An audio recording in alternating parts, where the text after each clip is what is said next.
नमस्कार, स्वागत है आप सभी का बिब्लियोफाइल के इस टेक्निकल प्लेटफॉर्म के ऊपर। आज हम हैं अपनी जो जीडी की टेस्ट सीरीज चलती है उसका पेपर 024904 फोर्थ जो पेपर है उसके सॉल्यूशन को लेकर। जैसा कि हमें पता है कि कुल 20 सवाल आते हैं। चलिए देखते हैं क्या है इसके अंदर। पहले सवाल की बात करें, एम्बेडेड फिगर का सवाल है। एक आकृति दे रखी है, 4 विकल्प दिए हुए हैं और हमें पहचानना है ये आकृति कौन से विकल्प के अंदर मौजूद है। तो अगर मैं यहाँ बात करूँ तो देखो इसमें 2 स्लेंटिंग लाइन्स हैं ऐसे, तो स्लेंटिंग लाइन यहाँ पर दिखाई नहीं दे रही इसके अंदर। अब इसमें स्लेंटिंग लाइन है, बगल में भी है, बट सेंटर के अंदर नहीं है, तो पहला ऑप्शन भी गलत है, तीसरा ऑप्शन भी गलत है। यहाँ स्लेंटिंग लाइन दिखाई नहीं, ये है, फिर स्ट्रेट लाइन नहीं है, तो सेकंड ऑप्शन गलत है। और यहाँ अगर मैं बात करूँ, देखो ये 2 स्लेंटिंग लाइन, फिर डाउनवर्ड एंड अगेन मिड के अंदर, तो फोर्थ ऑप्शन अपना राइट आंसर चला जाएगा यहाँ पर। अगले सवाल की तरफ चलते हैं। क्वेश्चन नंबर 2 बोर्ड मास का सवाल है और इस इक्वेशन का वैल्यू क्या आएगी, मान क्या आएगा, वो हमें बताना है। तो चलिए सबसे पहले हम ब्रैकेट सॉल्व करना होता है और यहाँ डी दे रखा है और डी का मतलब क्या है, डिवीज़न है।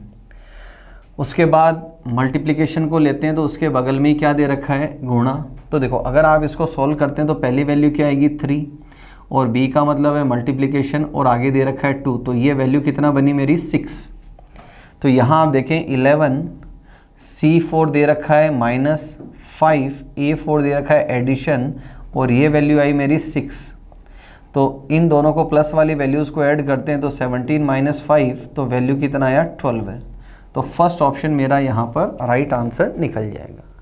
अगले सवाल की तरफ चलते हैं। क्वेश्चन नंबर 3 तीसरे सवाल की बात करें, लेटर सीरीज का सवाल है। जब भी हम लेटर सीरीज का सवाल करते हैं तो हमने सीखा है या तो हम फर्स्ट टू फर्स्ट कंपेयर करते हैं या फर्स्ट टू लास्ट। तो अगर मैं पहले अक्षर को कंपेयर करूं तो आप देखें V से W है, W से X, Y, Z and then A। तो आप देख सकते हैं यहाँ सब में +1 हो रहा है। V 22 नंबर पे आता है, उसके बाद W, X, Y, Z, A, तो आफ्टरवर्ड्स क्या आएगा, लेटर B। तो B मेरे पास 2 ऑप्शन के अंदर है। सेकेंड लेटर को अगर मैं कंपेयर करूँ तो देखो C, D, E, F, G, H, तो नेक्स्ट लेटर क्या आ जाएगा, I, क्योंकि ये भी सारे कॉन्जिक्यूटिव है। तो फर्स्ट ऑप्शन मेरा राइट आंसर निकल जाएगा। अगले सवाल की तरफ चलते हैं। क्वेश्चन नंबर 4 अगला सवाल है, नंबर सीरीज का सवाल है। और नंबर सीरीज में अगर आप देखें तो यहाँ देखो क्या दिखाई दे रहा है। अगर मुझे 1 से 3 बनाना है तो ये इंटू 3 कर रहा है, और अगर मैं 3 से 9 बनाऊँ अगेन इंटू 3 किया जा रहा है, 9 से 27 बनाऊँ अगेन 23 किया जा रहा है, अगेन 23 किया जा रहा है। तो मुझे फाइनली क्या करना है, 3 से गुणा करना है, और अगर मैं 3 से गुणा करूं तो वैल्यू आएगी मेरी 243। तो डी ऑप्शन मेरा यहाँ पर राइट आंसर निकल जाएगा। अगले प्रश्न की तरफ चलते हैं। क्वेश्चन नंबर अगर मैं 5 की बात करूं, 2 स्टेटमेंट है। तो सबसे पहले मैं क्या करता हूं, इसका वेन डायग्राम बनाता हूं। इसने कहा कुछ टी एम है और फिर कहा कोई टी वाई नहीं है, कोई टी वाई नहीं है। Got it. तो t और y दोनों एक दूसरे के लिए नेगेटिव है। अगर मैं बात करूं y और m की, अगर मैं बात करूं y और m की, तो इनके मध्य कैसा रिलेशन है, इनके बीच पॉसिबिलिटी है दोस्तों। ठीक है। तो पहला कंक्लूजन है कि कुछ m y नहीं है, कुछ m y नहीं है। कौन से m दोस्तों, वो m जो t से कनेक्टेड है, वो m जो t से कनेक्टेड है। ये वाले m कभी भी क्या नहीं हो सकते, y नहीं हो सकते। तो पहला कंक्लूजन मेरा सही है। सेकंड में बात करूं कुछ एम टी है, तो ये इससे हेल्पिंग कंक्लूजन निकला कि कुछ टी एम है तो कुछ एम भी क्या है, टी है। तो सेकंड वाला सही है यहाँ पर। आगे इसने कहा सभी एम वाई है। आप देखें एम और वाई में कैसा रिलेशन है, पॉसिबिलिटी का है। पॉसिबिलिटी रिलेशन कोई भी नहीं है, बट रिलेशन पॉसिबिलिटी का है, मतलब कुछ ये एक दूसरे को इंटरसेक्ट कर सकते हैं। और यहाँ दे रखा है सभी एम वाई है, तो एक्चुअल में तो है नहीं, तो इसको हमने क्या लिया, पॉजिटिव पॉसिबिलिटी। अब इधर और के लिए मुझे क्या चाहिए, पॉजिटिव के साथ नेगेटिव चाहिए, वो दिया हुआ नहीं है। तो थर्ड को मैं क्या करूँगा, यहाँ गलत कर दूंगा। तो पहला और दूसरा कंक्लूजन क्या है, यहाँ पर सही है। तो थर्ड ऑप्शन मेरा राइट आंसर चला जाएगा कि फर्स्ट और सेकेंड कंक्लूजन इसको फॉलो करते हैं। अगले प्रश्न की तरफ चलते हैं। क्वेश्चन नंबर 6 की बात करें, एक 1/4 मिसिंग पार्ट है और मुझे चेक करना है कि ये कौन सा ऑप्शन में होगा। तो देखो सबसे पहले मैंने देखा कि यहाँ पर क्या आना है, एक सेमी सर्कल आना है इस पार्ट पे, तो यहाँ नहीं है सेमी सर्कल, यहाँ पर भी सेमी सर्कल नहीं है, यहाँ सेमी सर्कल नहीं है। सेमी सर्कल मौजूद ही कौन से में, एक ही ऑप्शन में दे रखा है, तो वही मेरे प्रश्न का आंसर हो जाएगा। अगले सवाल की तरफ चलते हैं। क्वेश्चन नंबर 7 की बात करें, अगला सवाल है रैंकिंग ऑर्डर से रिलेटेड है, इनको अरेंज करते हैं हम। तो देखो क्या कहा है, 5 मित्र हैं जिन्होंने एक परीक्षा में अलग अलग अंक प्राप्त किए। अलग अलग अंक प्राप्त करने से मतलब है कि इनकी जो रैंक है वो 5 आएगी यहाँ पर, राजेश और मुकेश। तो सबसे पहले मैं 5 पोजीशन फिक्स कर लेता हूँ।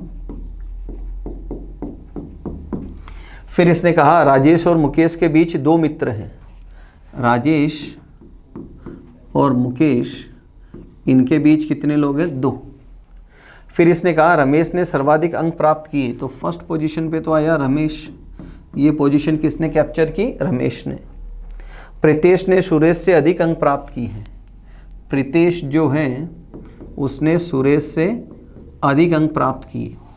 अब देखो इसने कहा राजेश और मुकेश के बीच 2 लोग हैं, तो राजेश यहाँ, मुकेश यहाँ, तो मुकेश यहाँ भी हो सकता है और राजेश यहाँ पर भी हो सकता है।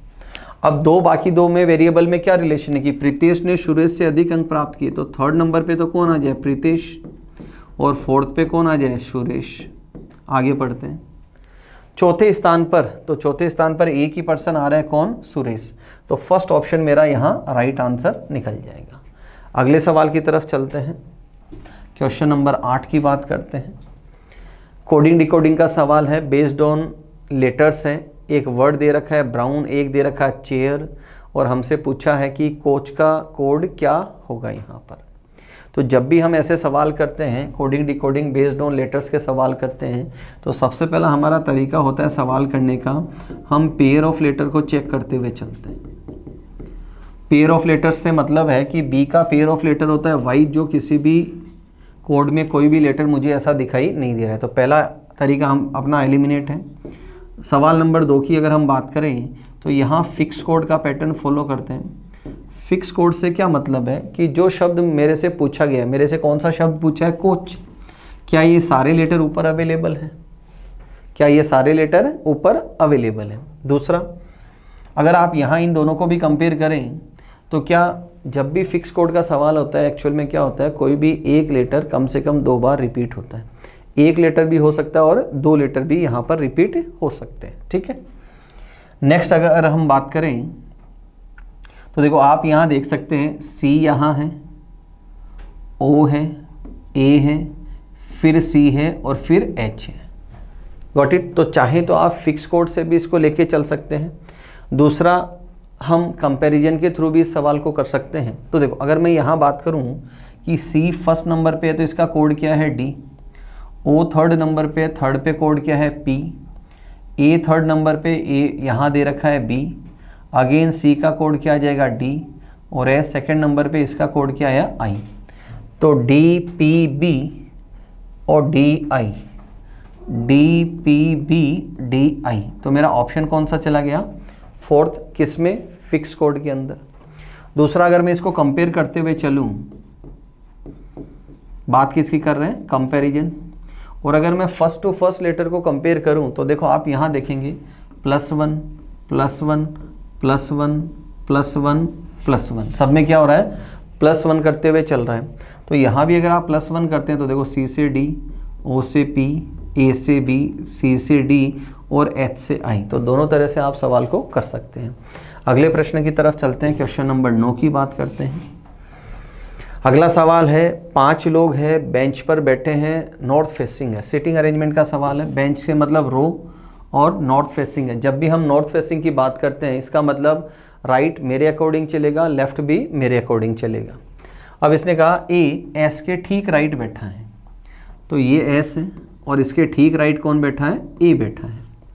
आगे इसने कहा और एस किसी एक कोने पर बैठा है, तो ये कोना कौन सा लूँगा मैं, एक्सट्रीम लेफ्ट वाला।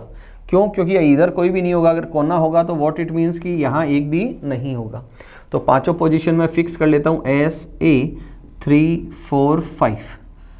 इसने कहा ई एच के ठीक राइट बैठा है, ई एच के राइट बैठा है, और किसके लिए आता है, फर्स्ट पर्सन कौन है, ई एन के लेफ्ट बैठा है, और ये एन और एन के लेफ्ट कौन बैठा है, ई। तो बाकी 3 लेटर्स की पोजीशन भी आ गई यहाँ पर कि एच यहाँ आना है, ई यहाँ आना है और एन यहाँ आना है। अब इसने पूछा कि एच के ठीक लेफ्ट कौन बैठा है, तो एच के ठीक लेफ्ट कौन बैठा है, ई। तो सेकेंड ऑप्शन मेरा यहाँ पर राइट आंसर हो जाएगा। अगले सवाल की तरफ चलते हैं, question number 10। Again coding decoding का सवाल है। एक वर्ड दे रखा है बियर्ड, बॉवेल और अवॉर्ड का कोड दे रखा है और मेरे से पूछा है ओ का कोड क्या होगा। तो ये दोस्तों फिक्स कोड का सवाल है। अगर एक सिंगल लेटर का कोड पूछा जा रहा है मतलब वो फिक्स लेटर का सवाल है। तो सबसे पहले मुझे चेक करना है कि बी ओ है कहाँ। तो ओ मुझे कहाँ मिला, सेकंड के अंदर वर्ड में। इसका मतलब फाइनल है कि मेरा आंसर जो है इन्हीं 5 नंबर्स में से होना है। तो अब मैं कैंसिल आउट कैसे करूँ, इसको नंबर्स को एलिमिनेट कैसे करूँ। तो सबसे पहले मैं इन 2 वर्ड्स को कंपेयर करता हूँ कि यहाँ कौन कौन से जो लेटर्स है वो कॉमन है। जो लेटर कॉमन होगा वो कोड एलिमिनेट हो जाएगा। तो आप देख सकते हैं बी यहाँ कॉमन है, ई यहाँ कॉमन है, 2 ही लेटर कॉमन है। इसका मतलब 2 नंबर यहाँ कैंसिल हो जाएंगे। तो नंबर कौन सा कैंसिल, एक 7 दिखाई दे रहा है दोनों जगह आपको और एक 3 दिखाई दे रहा है। तो अब नंबर 3 बच्चे मेरे पास 1 7 8। अब मैं इसको यहाँ कंपेयर करता हूँ। तो W और L मुझे एलिमिनेट करना है। अगर मैं यहाँ देखो, यहाँ भी W है और यहाँ भी W है, इसका मतलब एक जो नंबर है वो कॉमन आएगा। तो 7 8 1 8 और 2, इसमें कॉमन क्या दिखाई दे रहा है आपको, 2। तो 2 भी एलिमिनेट हो गया दोस्तों। अब मेरे पास 2 नंबर बचे, एक तो 1 बचा और एक 8 बचा। तो फाइनल तो आंसर आ नहीं रहा है, या तो 1 हो सकता है या 8 हो सकता है। उसमें से ऑप्शन में मेरे पास कौन सा नंबर है, 8 अवेलेबल है। तो सेकेंड ऑप्शन मेरा राइट आंसर हो जाएगा। अगले सवाल की तरफ चलते हैं। नेक्स्ट सवाल नंबर सीरीज का है। सारे नंबर्स आसपास दिखाई दे रहे हैं। जब भी नंबर आसपास दिखाई देते हैं तो हम क्या करते हैं, इनका डिफरेंस निकालते हैं। यहाँ आप देखें +4 हो रहा है, अगेन +4 है, अगेन +4 है, अगेन +4 है, अगेन +4 है, और फिर आप +4 करते हैं तो यहाँ नंबर क्या आ जाएगा, 51। इट मीन्स ऑप्शन 3 मेरा राइट आंसर है यहाँ पे। अगले सवाल की तरफ चलते हैं। क्वेश्चन नंबर 12 की बात करते हैं। एनालॉजी बेस्ड ऑन वर्ड्स का सवाल है। 2 शब्द दे रखे हैं, मुंबई और महाराष्ट्र हैं, और दोनों ही नाम वेल नोन है, अच्छे से हम वाकिफ़ हैं इनसे। तो हमने क्या देखा कि capital of Maharashtra, capital of Maharashtra क्या है, मुंबई, या मुंबई किसकी कैपिटल है, महाराष्ट्र की। तो सेम वे जो चेन्नई है वो तमिलनाडु की कैपिटल है। चेन्नई किसकी कैपिटल है, तमिलनाडु की। राजस्थान जयपुर है, महाराष्ट्र की ऑलरेडी मुंबई गिवन है, और पंजाब और हरियाणा की चंडीगढ़ होती है। तो बचा हुआ ऑप्शन क्या है, तमिलनाडु। नेक्स्ट सवाल पे चलते हैं। क्वेश्चन नंबर 13 की बात करते हैं। अगेन बेस्ड ऑन वर्ड्स का सवाल। एनालॉजी का 2 शब्द दे रखे हैं, रैशनल और इलॉजिकल, तर्क संगत और अतार्किक। ये दोनों एंटोनिम्स हैं। एंटोनिम्स का मतलब है विलोम शब्द है दोनों। एक बात होती है तर्क संगत और एक होती है अतार्किक, मतलब जिसका कोई तर्क नहीं दिया जा सकता। तो स्कैंटी मतलब अल्प और अबेंडेंट मतलब प्रचुर। तो ये एक दूसरे के क्या हो गए, एंटोनिम्स हो गए। अल्प, स्कैंटी, और दूसरा क्या हुआ, अबंडेंट, प्रचुर मात्रा के अंदर। ठीक है, नेक्स्ट प्रश्न की तरफ चलते हैं। अगला सवाल मिरर रिफ्लेक्शन का सवाल है और मिरर ईस्ट की ओर रखा हुआ है। अगर मिरर ईस्ट की ओर है इसका मतलब रिफ्लेक्शन लेफ़्ट टू राइट जाना है। मिरर के नज़दीक में 7 है तो मिरर के अगेन नज़दीक कौन जाएगा, 7। तो सबसे पहले 7 की फ़ोटो आप देखिए तो 7 ऐसे बनेगा। फर्स्ट ऑप्शन मेरा एलिमिनेट है। अब क्यों ना मैं ऑप्शंस को ही कंपेयर करते हुए चलता हूँ। देखो 8 हर जगह सेम है, उसके बाद 9 है, 9 ऐसे बनना है, 9 कभी भी 6 नहीं बनेगा, 9 कभी भी 6 से नहीं बनेगा। तो थर्ड और फोर्थ ऑप्शन भी एलिमिनेट हो गए। तो ऑप्शन बचा कौन सा, सेकंड। तो बी ऑप्शन मेरा राइट आंसर निकल जाएगा। अगले प्रश्न की तरफ चलते हैं। क्वेश्चन नंबर 15 की बात करें।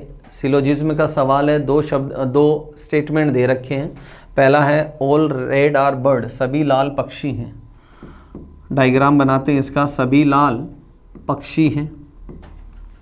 आगे दे रखा है all birds are dog, all birds are dog, सभी पक्षी कुत्ते हैं।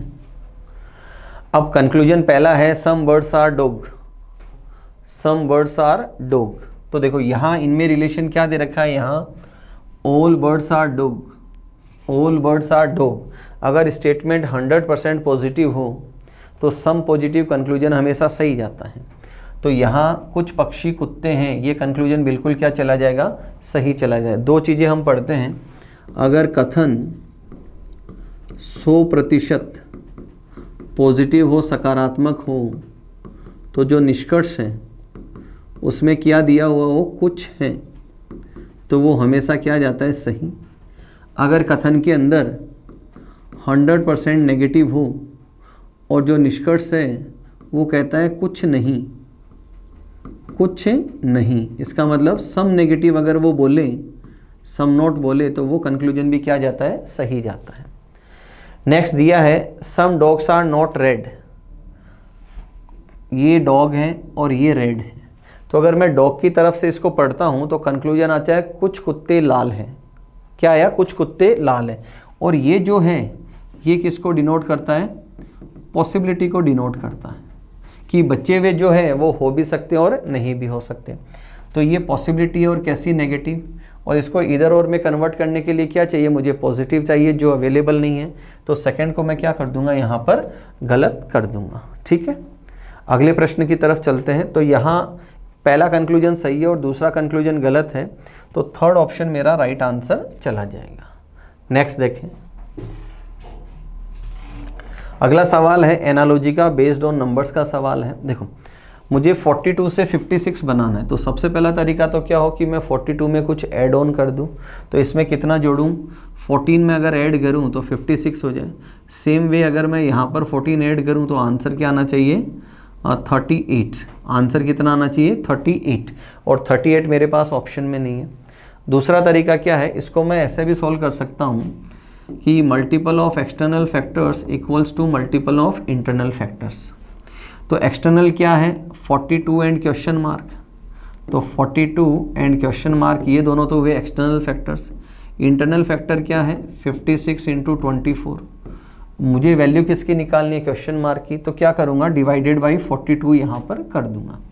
तो अब अगर मैं इसको सॉल्व करता हूँ तो देखो 56 इंटू 24 अपॉन 42, तो 7 6 जा, 7 8 जा और 6 4 जा 24, तो वैल्यू कितना आई, 32। 8 4 जा 32, तो थर्ड ऑप्शन मेरा यहाँ राइट आंसर निकल जाएगा। अगले प्रश्न की तरफ चलते हैं। अगला सवाल है क्वेश्चन नंबर 17 है, 8 मित्र हैं, नाम उनका दे रखा है, वृत्ताकार मेज है और चेहरा केंद्र की ओर है, टूवर्ड सेंटर है। और जब भी चेहरा टूवर्ड सेंटर हो तो हमें मालूम है जो राइट है वो हम एंटी क्लॉक डायरेक्शन में लेते हैं। हिंदी में लिखता हूँ यहाँ वामावर्त, मतलब मुझे घड़ी से उल्टी दिशा के अंदर चलना है। तो सबसे पहले मैं डायग्राम लेता हूँ, 8 कुर्सियाँ लगाता हूँ। अब जो इन्फॉर्मेशन दे रखी है उसकी बात करते हुए हम चलते हैं। इसने कहा मोनू साहिल के ठीक राइट है, मोनू साहिल के ठीक राइट है। तो ये साहिल है और साहिल के ठीक राइट कौन है, मोनू। राइट जाता है एंटी क्लॉक। आगे दे रखा है सोनू साहिल के लेफ्ट तीसरे स्थान पर है, सोनू साहिल के लेफ्ट, साहिल हमारे पास है, इसका लेफ्ट चलेगा क्लॉकवाइज। तो फर्स्ट सेकंड और थर्ड, यहाँ किसको लिया हमने, सोनू को। आगे दे रखा है राम अनिल के दाईं ओर तीसरा है, ना तो पिक्चर में मेरे पास राम है ना मेरे पास अनिल है, तो इस इंफॉर्मेशन को मैं स्किप करते हुए चलता हूँ। फिर दे रखा है सोहन मोनू के राइट दूसरे स्थान पर है, मोनू के राइट दूसरे स्थान पर, तो ये मोनू है और इसका राइट पहला और दूसरा, यहाँ कौन आया, सोहन। फिर दे रखा है, हमसे पूछा है कि मोनू के राइट चौथे स्थान पर कौन है। अब मुझे फिक्स किसको करना है, राम और अनिल को। और इसने क्या कहा है कि राम अनिल के राइट तीसरे स्थान पर है। देखो अगर मैं अनिल को यहाँ लूँ, A फॉर अनिल, तो इसका राइट चलेगा एंटी क्लॉक और थर्ड पोजीशन फर्स्ट सेकंड और थर्ड, और यहाँ पर राम नहीं आ सकता, तो यहाँ से मैं इसको एलिमिनेट करता हूँ। नेक्स्ट, अगर मैं यहाँ लूँ, अनिल को इस जगह लेके चलता हूँ, तो अनिल के राइट तीसरा, देखो अनिल यहाँ है तो पहला ये, दूसरा ये और तीसरा यहाँ राम हो सकता है, तो मैं यहाँ राम को लिख देता हूँ और यहाँ अनिल को लिख देता हूँ। अब अगर मैं यहाँ अगर राम की जगह अनिल को लेके चलता तो इसका राइट किधर चलेगा, एंटी क्लॉक, तो यहाँ से आप चले देखो, पहला, दूसरा, तीसरा, क्या यहाँ पर आ सकता है क्या राम? तो उत्तर मिला यहाँ नहीं आ सकता। अगर मैं यहाँ लेता अनिल को तो इसका राइट पहला, दूसरा, तीसरा और यहाँ पर भी पॉसिबल नहीं है। तो हमने फिक्स पोजीशन क्या की इसकी कि राम को मैंने यहाँ लिया और अनिल की पोजीशन भी फिक्स मैंने कर दी। अब दो लोग बचे यहाँ पर, काउंटिंग कर ले हम। एक तो राहुल बचा हुआ है और राहुल यहाँ लेता हूँ मैं और राहुल यहाँ भी ले सकता हूँ। फिर राहुल, फिर राम आ चुका है इसके अंदर, रमेश, तो मैं रमेश यहाँ भी ले सकता हूँ और रमेश यहाँ पर भी ले सकता हूँ। अब हमसे पूछा कि मोनू के दाएं चौथे स्थान पर कौन है, तो मोनू के राइट पूछे या लेफ्ट, चौथा नंबर अगर पूछा जाता है इसका मतलब दोनों एक दूसरे के क्या है, अपोजिट है। तो मोनू के अपोजिट कौन है, सोनू। तो ऑप्शन डी मेरा यहाँ पर राइट आंसर निकल जाएगा। अगले प्रश्न की तरफ चलते हैं, क्वेश्चन नंबर 18 की बात करते हैं। क्वेश्चन नंबर 18 है, बोर्ड मास का सवाल है और मुझे समीकरण को क्या करना है, सही प्रूव करना है। तो बोर्ड मास का जब भी हम सवाल करें हमें दो बातों का ध्यान रखना होता है कि समीकरण को सही प्रूव करना है या समीकरण को गलत प्रूव करना है। तो यहाँ पहले बात हो रही है कि मैं प्लस और जो माइनस का निशान है उसको अगर मैं इंटरचेंज करूँ तो देखो, अगर मैं यहाँ प्लस का निशान लेता हूँ तो ये वैल्यू बनती है मेरी 37 और अगर मैं यहाँ माइनस का निशान लूँ तो सबसे पहले मुझे क्या करना है, मल्टीप्लिकेशन। तो 5 माइनस 32, तो ये वैल्यू कितनी आएगी, -27 और राइट में कितना दे रखा है, 37। तो पहला ऑप्शन यहाँ एलिमिनेट हो जाएगा। सेकेंड ऑप्शन की मैं बात करूँ, मुझे मल्टीप्लिकेशन और सब्ट्रैक्शन, गुणा और घटाव दोनों को इंटरचेंज करना है। तो अगर आप यहाँ माइनस की जगह गुणा का निशान लेते हैं, मल्टीप्लिकेशन, तो वैल्यू कितना जाएगी, 210। और जहाँ गुणा का निशान अगर आप वहाँ माइनस लेते हैं तो 5 और 4 9, 9 में से अगर मैं 8 घटाऊँ तो वैल्यू आ रही है 1। तो अगेन थर्ड ऑप्शन भी मेरा क्या चला जाएगा, गलत। सेकेंड ऑप्शन की तरफ अगर मैं जाऊँ कि मुझे इक्वल की जगह क्या लेना है, माइनस का निशान, और जहाँ माइनस का निशान है वहाँ क्या लेना है, इक्वल। तो अगर मैं इसको सॉल्व करूँ, मैं बाहर लिख देता हूँ ताकि आराम से देख सके आप। ये इक्वेशन हमारी बनी। अब सबसे पहले मुझे क्या करना है, मल्टीप्लिकेशन को लेके चलना है। तो 5 + 32 - 7, 37 - 7 = 30। लेफ्ट में भी 30 वैल्यू और राइट में भी 30 वैल्यू है, तो सेकंड ऑप्शन मेरा यहाँ राइट हो जाएगा। आज के पेपर के सेकंड लास्ट क्वेश्चन की तरफ चलते हैं। क्वेश्चन नंबर 19 की बात करूँ, सवाल है कोडिंग डिकोडिंग का सवाल है, बेस्ड ऑन लेटर्स का सवाल है। एक वर्ड दे रखा है ड्रिंक, उसका कोड दे रखा है और दूसरे वर्ड का कोड मेरे से पूछा गया है। जब भी हम ऐसा सवाल करते हैं सबसे पहले हम पेयर ऑफ लेटर लेके चलते हैं। पेयर ऑफ लेटर से मतलब यहाँ है कि मैं अगर डी देखूँ और डी का पेयर में डब्लू आता है तो डब्लू मेरे कोड में मुझे कहीं भी विजिबल नहीं है, तो फर्स्ट ऑप्शन को मैं क्या कर देता हूँ, एलिमिनेट। सेकेंड हम लेते हैं फिक्स कोड का पैटर्न। फिक्स कोड से मतलब है कि जो शब्द मेरे से पूछा गया है, जिसका कोड मेरे से पूछा गया है, अबव का पूछा गया है, तो क्या ये सारे अक्षर ऊपर अवेलेबल है, तो उत्तर मिला अवेलेबल है, नहीं है, तो सेकंड भी मैं एलिमिनेट करता हूँ। नेक्स्ट हम चलते हैं रिपीटेशन ऑफ लेटर्स को लेते हैं। रिपीटेशन ऑफ लेटर से मतलब है यहाँ पर कि जो शब्द दिया है वही अक्षर कोड के अंदर होंगे। तो क्या मैं चेक करता हूँ यहाँ की ड्रिंक के जो लेटर्स हैं वो कोड में अवेलेबल है, तो प्रश्न का उत्तर मिला नहीं है। नेक्स्ट मेथड हम काम में लेते हैं यहाँ पर कंपैरिजन। कंपैरिजन में अगेन दो वैरायटी हम चेक करते हैं। पहली वैरायटी पहले अक्षर को पहले अक्षर से कंपेयर करते हैं और पहले को लास्ट से कंपेयर करते हैं। अगर मैं फर्स्ट टू फर्स्ट कंपैरिजन करूँ, देखो डी से ई +1 है, आर से टी +2 है, आई से एल +3 है, एन से आर +4 है और के से पी +5 है। तो हमने क्या देखा, फर्स्ट टू फर्स्ट कंपैरिजन है और 1 to 5 असेंडिंग ऑर्डर के अंदर बढ़ते हुए चल रहे हैं। तो इसी को यहाँ फॉलो करते हैं। तो ए से बनेगा बी, +2 करूँगा तो बनेगा डी, 3 करने पे बनेगा आर, 4 करने पे बनेगा जेड, 5 करने पे बनेगा जी। अब मैं ऑप्शन से मैच कर लेता हूँ। तो देखो बी डी आर फर्स्ट में है, यहाँ नहीं है, यहाँ है और यहाँ है। आगे जेड और जे यहाँ दिखाई दे रहा है सेकंड ऑप्शन के अंदर, तो सेकंड ऑप्शन मेरा राइट आंसर चला जाएगा। आज के पेपर के अंतिम सवाल की तरफ चलते हैं। क्वेश्चन नंबर 20 सवाल है मेरे पास, analogy based on numbers, group determination का सवाल है। 3 नंबर्स है ग्रुप के अंदर, 19 है, 37 है और 72 है। क्लियरली विजिबल है कि 19 और 37, 19 और 37 के अंदर मुझे रिलेशन इस्टेब्लिश करना है, तो यहाँ विजिबल है कि इंटू 2 -1 में कर सकता हूँ। 19 का डबल होता है 38, उसमें से 1 कम किया तो 37। 37 से अगर मैं 72 बनाऊँ, अगेन इंटू 2, और इस बार मैं क्या कर दूंगा, -2 कर दूंगा। तो एक वैल्यू में हमने क्या किया, 2 से गुणा कर कर 1 घटाया, दूसरे वाले में 2 से गुणा कर कर 2 घटा रहे हैं हम। इसी को यहाँ फॉलो करते हैं तो क्लियरली विजिबल है, इंटू 2 -1 है। यहाँ आप चेक कर सकते हैं इंटू 2 -2 है। अब ऐसा ही रिलेशन मुझे जिस भी ऑप्शन के अंदर दिखाई देगा वही मेरे प्रश्न का उत्तर चला जाएगा। तो यहाँ देखिए फर्स्ट ऑप्शन इंटू 2 -1 परफेक्टली जा रहा है। सेकेंड 21 का डबल होता है 42 और -2 कर दूँ तो 40। तो फर्स्ट ऑप्शन मेरा यहाँ पर राइट आंसर है दोस्तों। ये थे आज के पेपर के 20 सवाल। अगले वीडियो में फिर मुलाकात करते हैं अगले 20 सवालों के साथ। कोई भी डाउट हो कमेंट सेक्शन में आप बता सकते हैं, आप क्लास के अंदर भी पूछ सकते हैं। तब तक अगले वीडियो के लिए अपना ध्यान रखें, मुस्कुराते रहें। Thank you.